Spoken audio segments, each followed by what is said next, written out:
Greetings viewers, welcome to a new video. So, kids and the paranormal. Kids can see things that we can't. The mind of a child is truly fascinating. Most parents don't even know their own kids, especially if they have 2 or more kids. They're just trying to feed them and make sure they live comfortable. A little weird story why I'm making this video. My grandpa told me he still talks about it a lot. When he was a little kid, like 6 years old, he used to live in his little village in Cuesta, New Mexico.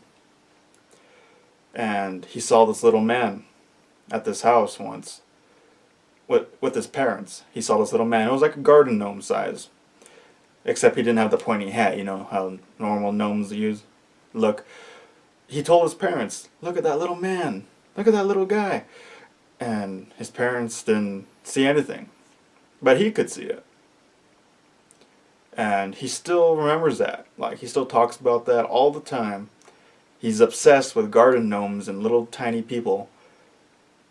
Ever since I was a little kid, he would tell me stories about that same time. And he'll read books to me about gnomes and stuff like that.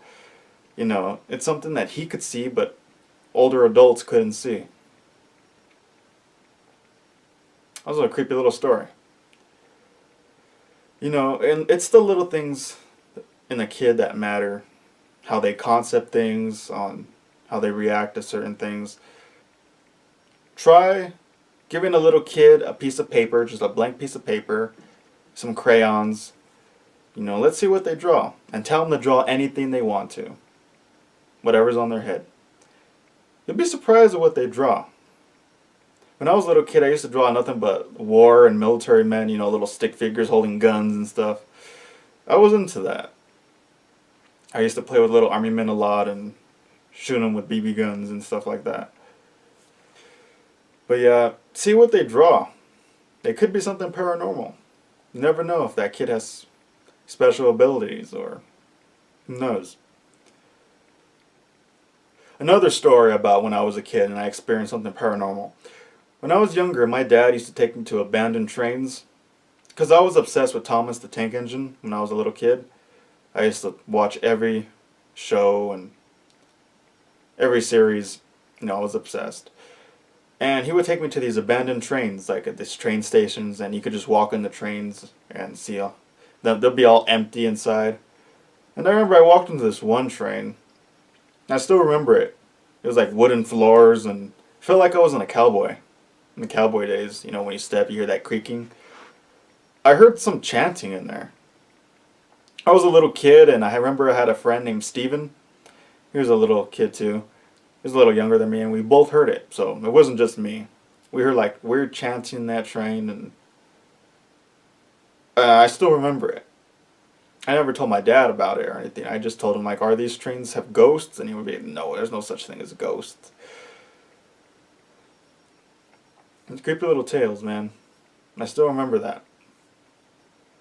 And I wish I could experience that now as I go to abandoned places and stuff like that. You know, I want to experience that.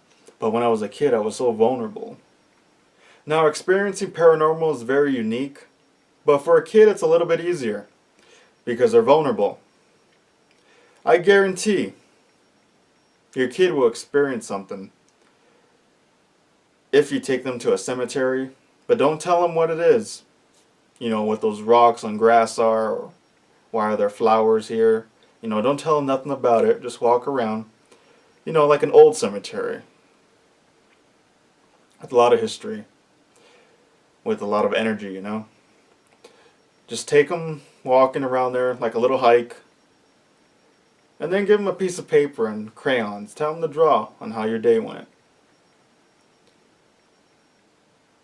Or tell them to draw anything. I guarantee you they'll draw something from that day. And you never know. It might shock you. Try it out. It'll be truly interesting.